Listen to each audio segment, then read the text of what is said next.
Did you know that there's a possibility that your core values, your beliefs, your preferences of the person that you are today was created when you were just a kid? When you were about little year old, 5 years old, 7 years old, 10 years old. Sounds a little crazy? Maybe not, right? Today we're going to be diving into that and ultimately realizing how we can consciously choose to be the person that we want to be.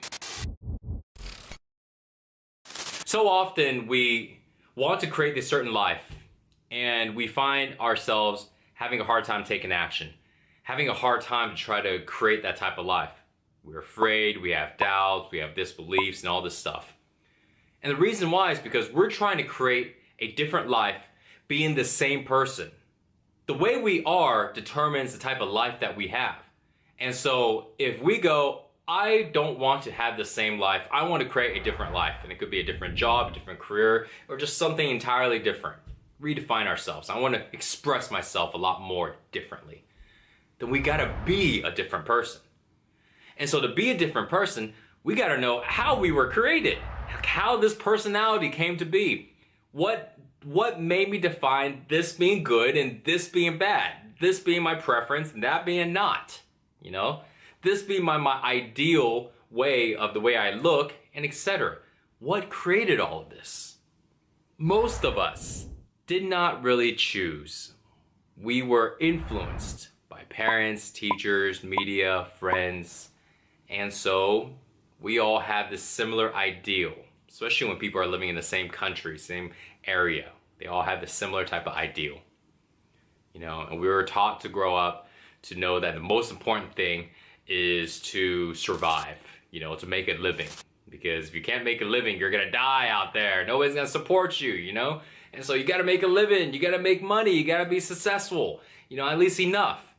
And I know there are some people out there, you know, some parents out there that actually tell their children, hey, you know, the important thing is not just about making money when you grow up, it's about, you know, being yourself. It's about believing in yourself. It's about following your dreams. It's about following your purpose and your passion. You know, it's about how you treat people, you know, not just about what you do, you know, that stuff will come and go. You know, I know personally for me, growing up in a Chinese family, that is not what they told us. So when it comes to redefining ourselves and choosing to be the way we want to be, we got to see how we were created. And a lot of the core beliefs and values that we were created on were based on events that happened in our childhood, particularly events that created an elevated feeling. So there's tons of events that are happening all the time. Every day is an event.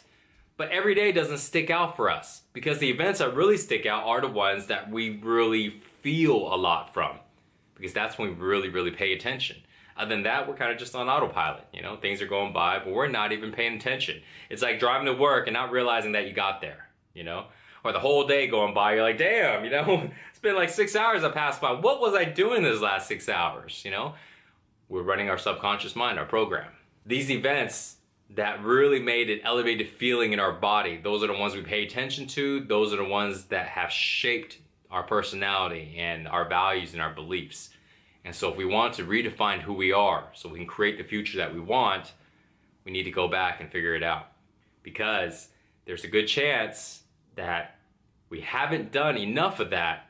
And these agreements, these perceptions that we have of these events, they are perceptions from we were still children.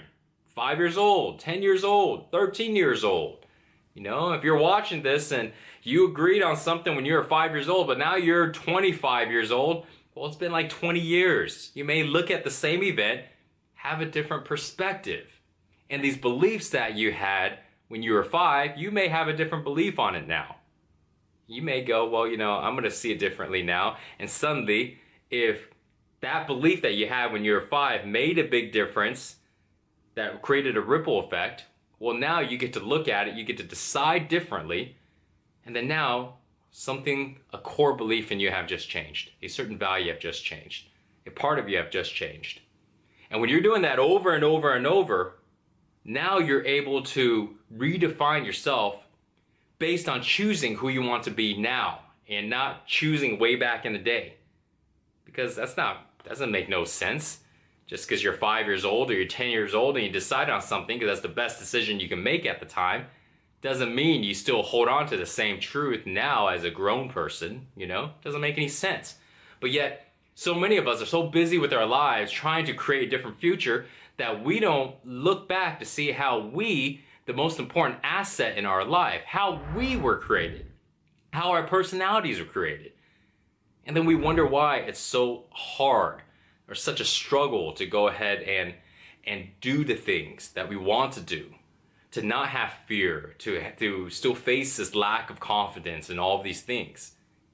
And we think it's just because this thing is tough. No, it has nothing to do with the thing being tough.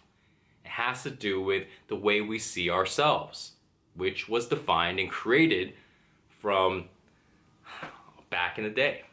So when we do that, now we're able to consciously choose. And when we're able to consciously choose who we are, now we get to choose something that is aligned with the future that we want to create.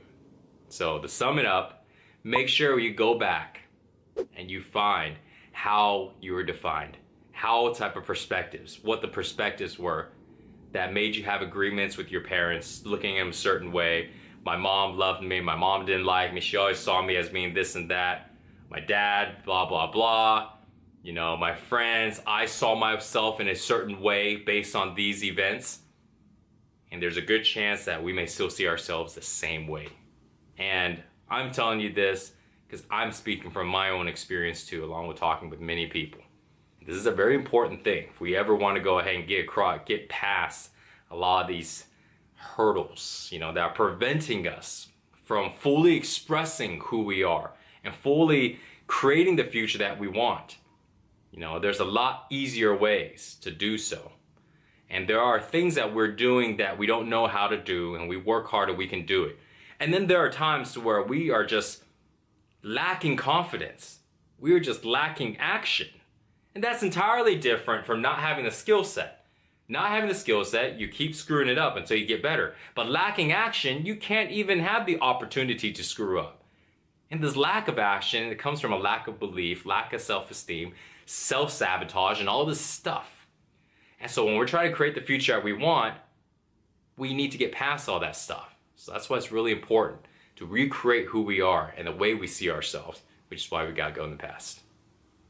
Thanks for watching, guys. I'm gonna be covering a lot more on this subject.